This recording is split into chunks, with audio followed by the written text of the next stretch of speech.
မိုးရာသီမှာခမည်းတော်ရဲ့အာအူလေးတွေကိုဘယ်လို view ဆက်ရမလဲမိုးရာသီရောက်ပြီဆိုရင်သိတဲ့အတိုင်းပဲကျွန်တော်တို့အာအူလေးတွေကလည်းစိတ်ချုပ်ရတယ်ဗျာတချို့ကြောင့်လည်းမိုးရွာရင်အပြင်မထွက်ရဘူးကျွန်တော်တို့ကလည်းစိတ်ချုပ်ရတယ်မိုးရွာလို့ရှိရင်သိတဲ့အတိုင်းပဲအဝတ်မချောက်တာနဲ့အပြန်လာရင်စိုးနေရနဲ့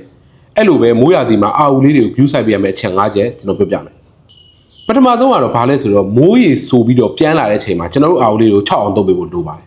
တချို့တွေကရှိတယ်ဗျာ6အောင်တုပ်ပေးဖို့မလိုဘူးပေါ့သူတို့ကသူတို့6သွားလိမ့်မယ်သူတို့ကသူတို့ရက်သွားလိမ့်မယ်ဒါမှမဟုတ်လဲအသိမဆိုပါဘူးဆိုပြီးပြစ်ထားတယ်ပေါ့နော်အမှန်မဟုတ်ပါဘူးမိုးရွာတွေကပြန်လာတာနဲ့မိုးဆိုပြီးပြန်လာတာနဲ့ဆိုရင်ကျွန်တော်တို့အာအူလေးတွေကိုရေ6အောင်တုပ်ပေးဖို့လိုပါတယ်အဲ့လို6အောင်တုပ်ပေးတဲ့အချိန်မှာသူတို့ရဲ့အမွှေးတွေကိုတခြား6အောင်တုပ်ပေးရမယ်ပြီးလို့ရှိရင်သူတို့ရဲ့နေရွက်တွေကိုပြီးလို့ရှိရင်သူတို့ရဲ့ဘိုက်အောက်ပိုင်းပေါ့နော်ဘိုက်အောက်ပိုင်းကိုလည်း6အောင်တုပ်ပေးရမယ်အဲ့ဒီနေရာ3ခုကို6အောင်တုပ်ပေးဖို့လိုပါတယ်တချို့ကြောင့်လည်းအဝတ်6အောင်တုပ်လို့ရတယ်တချို့ကြောင့်လည်း dryer နဲ့မှုတ်လို့ရတယ်ပေါ့နော်အဲ့လို6အောင်တုပ်ပေးပါနောက်တစ်ခုကတော့ဘာလဲဆိုတော့ကျတော့မိုးရွာပြီးပြန်လာလို့ရှိရင်အာအူလေးတွေရဲ့ခြေပွားလက်ပွားလေးတွေကိုကျွန်တော်တခြားစစ်စစ်ပေးဖို့လိုပါတယ်ဘာလို့လဲဆိုတော့ခြေပွားလက်ပွားလေးတွေမှာသူတို့ကရွှတ်နေပေးလာတတ်တယ်တချို့ဆိုရင်ဒီလိုမျိုးဒီလေကွင်းတွေဘာထဲမှာဆော့တယ်ဆိုရင်သူတို့မှာဓာတ်မြေဩဇာတွေဓာတုပစ္စည်းတွေပေးလာတတ်တယ်တခါတလေဆိုရင်ကျွန်တော်တို့မိုးရွာသည်ဆိုရင်ကျွန်တော်တို့ဘက်ဆိုရင်ကျွတ်တွေပေါ်တယ်ကျွတ်တို့မျှော့လို့အဲ့လိုကောင်လေးတွေခြေပွားကြားမှာတွေ့လာတတ်တယ်ဒါကြောင့်မလို့မိုးရွာသည်ဆိုရင်အာအူလေးတွေအပြင်းပြန်လာတယ်သူတို့ရဲ့ခြေပွားလေးတွေကိုစစ်စစ်ပေးဖို့မမေ့ပါနဲ့မဟုတ်ဘူးဆိုရင်အဲ့ဒီကောင်တွေကပြဿနာပေးတတ်ပါတယ်တကယ်လို့ရွှတ်နေပါလေပေးလာလို့ရှိရင်စိုးနေဆိုအဲ့နေရာမှာပိုးဝင်တတ်ပါတယ်နောက်ထပ်ဓာတ်မြေဩဇာတို့ဓာတုပစ္စည်းတွေနဲ့ထိလာလို့ရှိရင်အာအူလေးတွေရေပြားရောင်တာတွေခြေပွားလေးတွေထိခိုက်တာတွေဖြစ်တတ်ပါတယ်ဒါကြောင့်မလို့သူတို့ပြန်လာပြီဆိုရင်ကျွန်တော်တို့ကဒီခြေပွားလေးတွေကိုရေနွေးနွေးနဲ့တန်ရှင်းလုပ်ပြီးပြီးလို့ရှိရင်6အောင်တုပ်ပေးတာအကောင်းဆုံးပါပဲနောက်တစ်ခုကတော့မိုးရာသီကချင်းပြီးလို့ရှိရင်တန်းတွေလှေးတွေမွှားတွေအဲ့ဒီကောင်တွေပေါက်ဖွားတဲ့ရာသီအဲ့ကောင်တွေအရန်များပါတယ်အဲ့ကောင်တွေကများတော့ကြတော့ကျွန်တော်တို့အာအူလေးတွေမှာပြဿနာတော်တော်ကြီးတယ်ဘာလို့လဲဆိုတော့ကြတော့ဒီတန်းမွှားပြဿနာဆိုတာအာအူပိုင်ရှင်တိုင်းကြုံတွေ့နေတဲ့ပြဿနာပဲသိမလားအာခေါင်းဆက်ချသေးနဲ့ချပေါင်းတာနဲ့ဖြူစေးတွေတက်ပြန်ဖြစ်မှာပဲလေဟိုတို့ကကျွန်တော်တင်ထားတဲ့ဗီဒီယိုထဲမှာလည်းပါပြီးသားတန်းတွေမွှားတွေဆိုတာဒိုင်နိုဆောတွေတောင်တွေ့ခဲ့တဲ့ကောင်တွေကွာအာအူလောက်ကတော့ပြင်းတယ်အဲ့တော့ဒီမိုးရာသီမှာတန်းမွှားပြဿနာရှိတဲ့အတွက်ကျွန်တော်တို့ကအာအူလေးတွေအမွှေးတွေကိုတခြားဂရုစိုက်ပြီးတော့6အောင်တုပ်ပေးရမယ်ပြီးလို့ရှိရင်တန်းမွှားတွေနဲ့ပတ်သက်တဲ့ဟာတွေလုပ်ပေးရမယ်ရှာပေးရမယ်ပေါ့နော်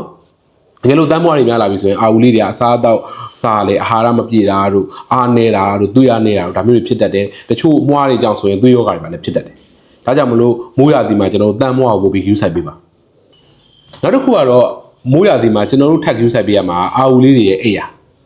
ာဘာလို့လဲဆိုရာသီဥတုကဆိုတယ်ဆိုတော့သူတို့ရဲ့အိယာမှာလည်းအဆူဓာတ်တွေရှိနေရင်သူတို့တော့မကောင်းဘူးသူတို့အိယာကိုကျွန်တော်တို့က6သွေးအောင်ယူဆိုင်ပေးဖို့လိုတယ်မဟုတ်ဘူးဆိုလို့ရှိရင်အဲ့ဒီနေရာမှာဘက်တီးရီးယားတွေမှုတွေရှိပြီးတော့အာအူလေးတွေကိုတွားပြီးတော့ပိုးတွေဖြစ်နိုင်ပါတယ်အဲ့တော့အမွှေးတွေကနန်တာတို့အရေပြားရားတာတို့အဲ့လိုယောဂါတွေဖြစ်တတ်တယ်နားဝဲပိုးယောဂါတို့ဒါမျိုးတွေဖြစ်တတ်တယ်ပေါ့နော်အဲ့တော့ကြတော့မိုးရာသီမှာသူတို့ရဲ့မှုရာကိုလည်းကျွန်တော်တို့ယူဆိုင်ပေးဖို့လိုပါတယ်မှုရာကို6သွေးထားရမယ်တန်ရှင်းအောင်ထားရမယ်နောက်တစ်ခုကမိုးရာသီမှာအရေးကြီးတဲ့ယောဂလက္ခဏာတွေရှိ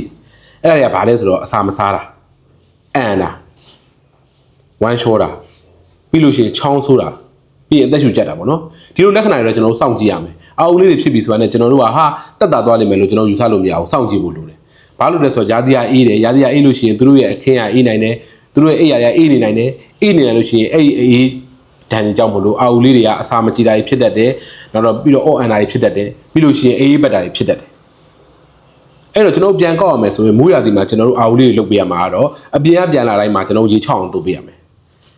နောက်တစ်ချက်ကတော့ပြန်လာပြီဆိုရင်သူတို့ခြေပွားလက်ဖွားလေးကိုကျွန်တော်တို့ကစစ်ဆေးပေးရမယ်နောက်တစ်ချက်ကကြတော့တန်းနေမွှားတွေလှေတွေမိုးရာသီမှာအရန်ပေါ်ပါတယ်ဒါကိုကျွန်တော်တို့ကယူဆိုင်ပေးရမယ်နောက်တစ်ချက်ကတော့သူတို့အိတ်တဲ့နေရာကိုကျွန်တော်တို့6သွေးအောင်တန်ရှင်းအောင်ထားရမယ်တက်တောင်တက်တာဖြစ်အောင်ထားပေးရမယ်နောက်ဆုံးတစ်ချက်ကတော့မိုးရာသီမှာဖြစ်တဲ့ယောဂလက္ခဏာတွေကိုကျွန်တော်တို့ကဂရုစိုက်ပြီးတော့စောင့်ကြည့်ဖို့လိုပါတယ်ဖြစ်တာနဲ့ကျွန်တော်တို့ကသူတို့ကိုဂရုစိုက်မယ်လိုအပ်ရင်တိရစ္ဆာန်စိတ်ကူးဆောင်နဲ့ပြမှာဖြစ်ပါတယ်အဲ့တခြားသိချင်တာရှိရင်ကိုမမမေးခဲ့နိုင်ပါတယ်ကျွန်တော်အကောင့်လေးကို follow မလုပ်ရသေးဘူးဆိုလည်း follow လုပ်ပေးဖို့တောင်းဆိုလိုပါတယ်အားလုံးကိုကျေးဇူးတင်ပါတယ်